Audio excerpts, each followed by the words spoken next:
Hello everyone, જય જિનેન્દ્ર. આજે આપણે ચાની ગળણી કઈ રીતે ક્લીન કરવી ને એ જોવાનું છે. તો આપણે ચા ગળીએ અને ગળણી એટલી ગંદી અને અનહાઇજેનિક થઈ જતી હોય છે, અને એ જ સેમ ગળણી આપણે યુઝ કરીએ આપણી એવરી ટી માટે. તો બેટર છે કે આપણે એને ટાઈમ ટુ ટાઈમ ક્લીન કરીએ. હવે તમે અહીંયા મારી જ ગળણી જુઓ, કેટલી મેલી અને કેટલી ગંદી લાગે છે. ચાની ઓલી ભૂકી જેવું સાઈડ પર એકદમ જ ચોંટી ગયું છે. તો એને કઈ રીતે ક્લીન કરશું? એક તપેલીમાં થોડું પાણીમાં વિમ, એક યુઝ કરેલું લીંબુ, ખાવાનો સોડા અને મીઠું 1 ચમચી આટલું એડ કરીને એ બેવ ગળણી આપણે નાખી દઈશું.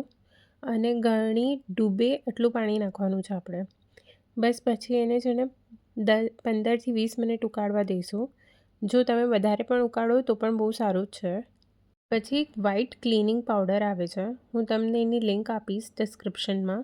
એ વ્હાઇટ ક્લિનિંગ પાવડરથી અને ટૂથબ્રશ, બસ આ બે વસ્તુથી થોડું જોર લગાડીને એને ક્લીન કરશું તો આપણી ગળણી એકદમ નવા જેવી થઈ જશે.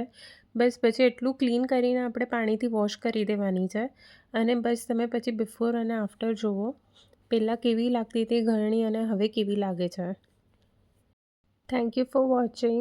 પ્લીઝ લાઇક, શેર અને સબસ્ક્રાઈબ. Thank you.